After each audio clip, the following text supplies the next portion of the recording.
Thank you for watching Murder, Monsters, and Mysteries. Today on Christmas Eve, we take a look at Monsters of Christmas.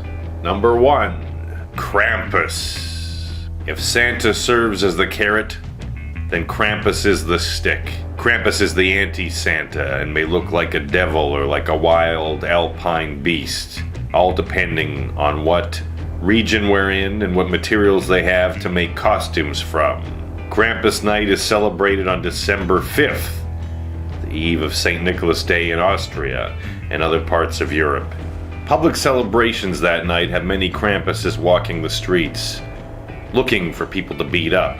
In more recent times, the tradition has been spread beyond Europe, and there are many cities across the world now who celebrate their own Krampus Night. Number 2. Jolakotarin is the Icelandic cat, or a Christmas cat. But he's not a nice cat, oh no. In fact, he might kill you then eat you, and if you're lucky it'll be in that order. This cat is tied to an Icelandic tradition in which those who finish their work on time receive new clothes for Christmas, while those who were lazy did not. So if your parents didn't give you clothes, the Yule Cat would see that you weren't in new shirts or pants, so it would know which children to sacrifice, which children were meant for the Yule Cat. A poem written about the cat ends with the suggestion that children help out the needy, so they too can have the protection of new clothing. It's no wonder that Icelanders put in more overtime at work than most Europeans, and wear a lot of nice new shirts. Number 3. Frau Perchta. There are tales in Germany and Austria which feature a witch named Frau Perchta, who hands out both rewards and punishments during the 12 days of Christmas, December 25th through January 6th.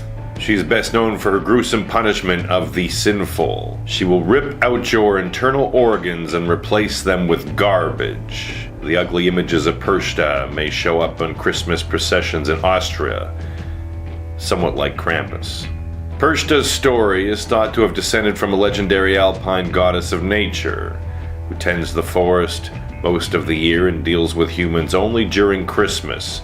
In modern celebrations, Perchta or a close relation may show up in processions during Fastnacht, the alpine festival just before Lent. There may be some connection between Frau Perchta and the Italian witch La Befana. But La Befana isn't really a monster. She's an ugly but good witch who leaves presents. Number 4. Belsnickel. Belsnickel is a main character from southern Germany who traveled to the United States and survives in Pennsylvania, Dutch customs. He comes to children sometime before Christmas, wearing tattered old clothing and raggedy fur.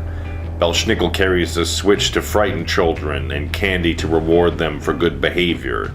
In modern visits, the switch is only used for noise and to warn children they still have time to be good before Christmas. Then all the children get candy, if they're polite about it.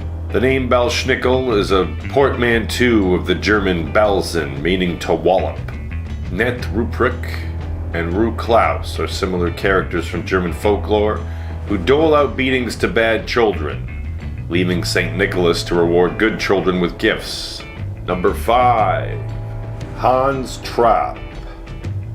Hans Trapp is another anti-Santa who hands out punishment to bad children in the Alsace and Lorraine regions of France. The legend says that Trapp was a real man, a rich, greedy, and evil man who worshipped Satan, was excommunicated by the Catholic Church.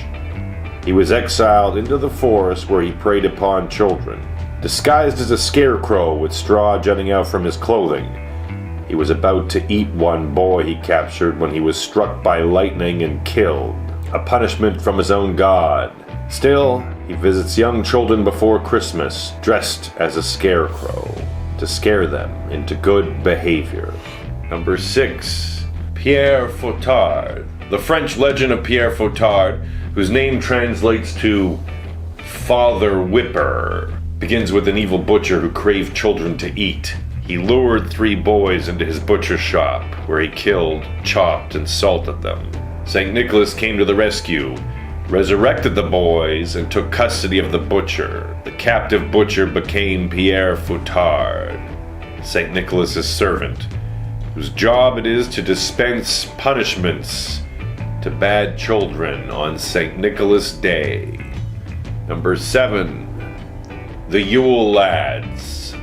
The Yule Lads are 13 Icelandic trolls who each have a name and distinct personality. In ancient times, they stole things and caused trouble around Christmas time, so they were used to scare children into behaving.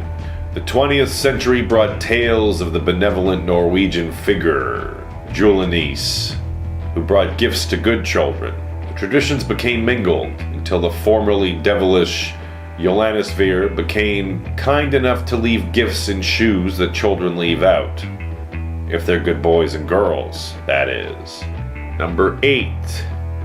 Gryla. All the Yule Lads answer to Gryla, their mother. She predates the Yule Lads in Icelandic legend as the Ogress, who kidnaps, cooks, and eats children who don't obey their parents.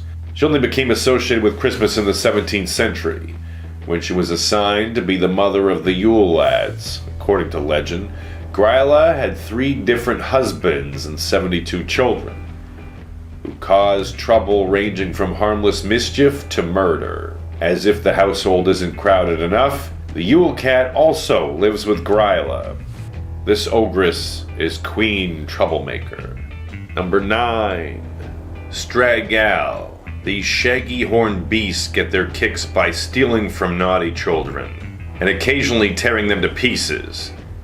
It's said that you can avoid their wrath by leaving out some food so they'll feast on leftovers rather than your offspring. Number 10.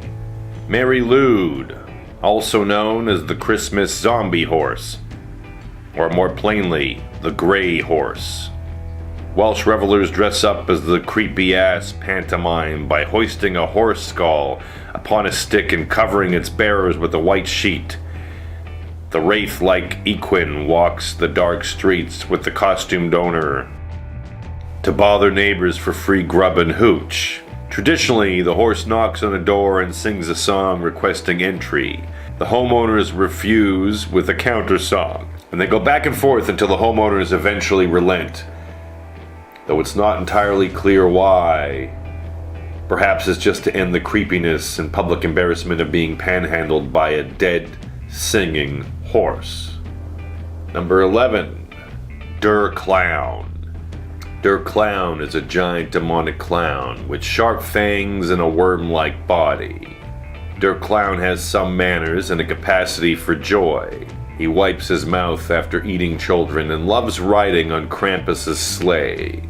He's one of Krampus' favorite helpers. So, are these silly, supernatural, traditional figures? Are they made up, a figment of bygone cultures and ages? Or are these based on real creatures? Real entities or cryptids? Who knows? And definitely nobody would want to find out. I know I'll be wearing a nice shirt this Christmas, just in case. Thank you for watching Murder, Monsters, and Mysteries. If you enjoyed this video, please like and subscribe, as we'll be uploading more regularly.